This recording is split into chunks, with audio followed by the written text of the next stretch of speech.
Jumpa lagi dengan saya Yeni Indra di Seruput Kopi Cantik dengan renungan yang berjudul Just a Pen in God's Hand. Pak Puji, seorang pendeta dari Batu Malang, menelpon setelah saya post tulisannya. Bu Yeni, dulu saya siaran radio, semua orang mengecilkan hati saya. Percuma saja, siapa yang mau dengar? Beliau memulai kisahnya.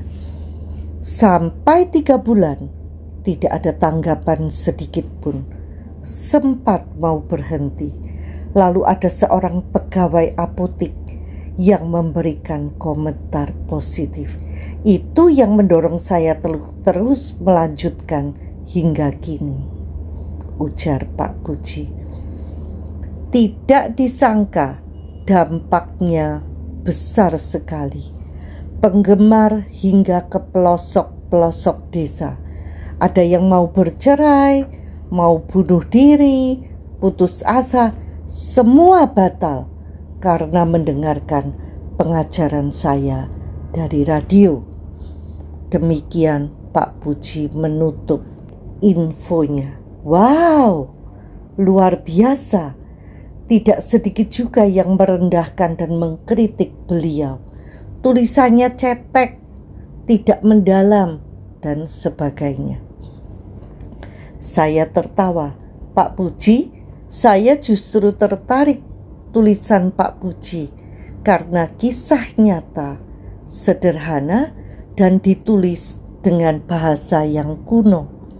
Makanya saya percaya yang dilayani Pak Puji benar-benar orang desa.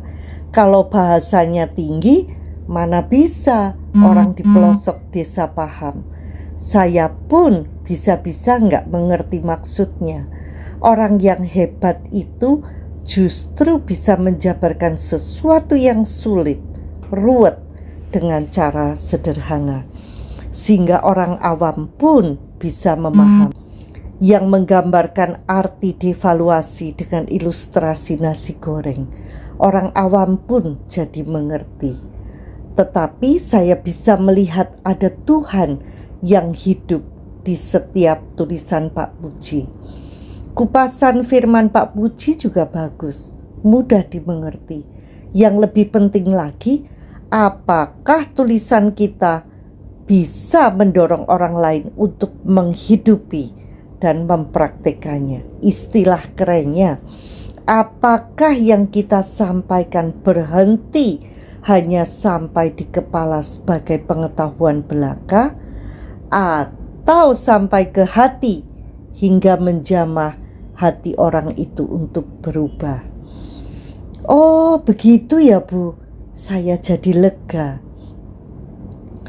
Sebetulnya saya juga mengalami hal yang serupa. Setelah warta jemaat di MDC berubah menjadi 3 bulanan, saya kehilangan sarana. Menulis pasti ingin dibaca orang lain dan bermanfaat. Ada seorang tokoh di bidang kepenulisan yang mengingatkan saya, siapa sih Bu Yeni yang mau baca renungan? Sudah terlalu banyak renungan di mana-mana. Paling orang sungkan diberi emoji, tapi tidak dibaca. Duh, komentar yang mengecilkan hati. Tetapi karena saya suka menulis, ya gak peduli. Gak ada pilihan lain. Untung guru menulis saya, Pak Edi Sagius, tetap support, memberi semangat. Yang tidak disangka, dengan konsisten menulis, saya mendapatkan banyak teman dari dalam dan luar negeri. Dan yang lebih penting lagi, saya tahu bahwa saya sedang menggenapi rancangan Tuhan dalam menciptakan saya melalui tulisan sederhana ini. Saya hanya bisa menceritakan apa yang saya alami sehari-hari. Simple. Siapa sangka dari tulisan yang sederhana bisa dibaca teman-teman hingga ke berbagai belahan dunia. The power of social media. Bahkan tidak sedikit grup yang isinya spesial berbagai renungan. Saat awal menulis tidak terpikir ada grup seperti itu. Dan banyak peminatnya pula. Kadang kita kerap membatasi dengan pikiran kita sendiri. Your peanut brain, kata guru-guru Keris.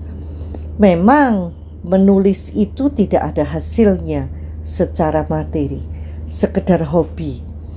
Tetapi saya menghargainya sebagai tugas agung Tuhan bagi saya.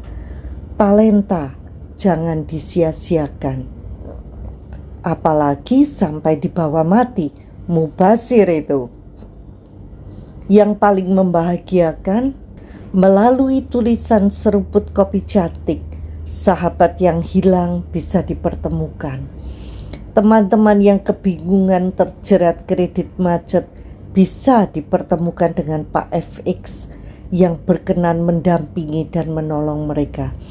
Puluhan orang yang japri minta kontak Pak FX. Belum lagi teman-teman yang minta diperkenalkan dengan Pak Jimmy Leo dari rest area kilometer 72A.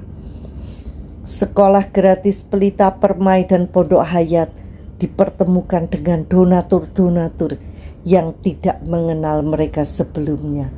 Teman-teman tertarik sekolah di Keris dan banyak lagi. Siapa sangka coba? Pelajarannya, apapun yang Tuhan percayakan di tangan kita, meski sederhana, gunakan dengan setia. Apapun yang dikerjakan bersama Tuhan akan menghasilkan sesuatu yang dahsyat.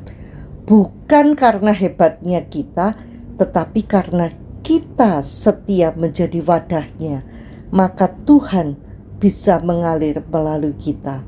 Dan karya Tuhan senantiasa mengagumkan. Tuhan itu tidak butuh orang yang hebat. Tuhan mau orang-orang biasa yang bersedia menundukkan diri kepadanya. 5 batu kali di tangan Daud ditambah Tuhan mampu membunuh raksasa Goliat. Selain itu yang terpenting, hidupi, praktikkan, dan bagikan. Sebuah karya jadi hidup dan bermakna ketika yang mengerjakannya betul-betul menghidupinya. Karya dari dalam hati. Konon, masakan yang dimasak dengan kasih berbeda dengan masakan yang dimasak disertai omelan. Demikian juga dengan tulisan, istilah saya. Ada nyawa penulis di dalamnya. Michelangelo patung karyanya terasa hidup dan mendunia. Lakukan segala sesuatu seperti untuk Tuhan. Demikian rahasianya. Yuk kita pakai talenta apa saja yang dipercayakan Tuhan bagi kita sebagai ucapan syukur dan sarana untuk memuliakan namanya. Sadarkah kita ada orang-orang yang membutuhkan talenta dan apa yang kita bisa menjadi jawaban doa mereka? Make your goals God's goals. What if we prioritize His purpose for us above our personal dreams? We have no doubt that we will see miracles and destiny come to life when we choose to live a life like this. Jadikan tujuan kita menjadi tujuan Tuhan. Bagaimana jika kita memprioritaskan tujuannya di atas impian pribadi kita? Tidak diragukan lagi, kita akan melihat mujizat dan rancangan Tuhan menjadi nyata ketika kita memilih menjalani kehidupan seperti ini. Dahsyat bukan? Sampai jumpa lagi di episode berikutnya bersama Yeni Indra Seruput Kopi Cantik. Salam.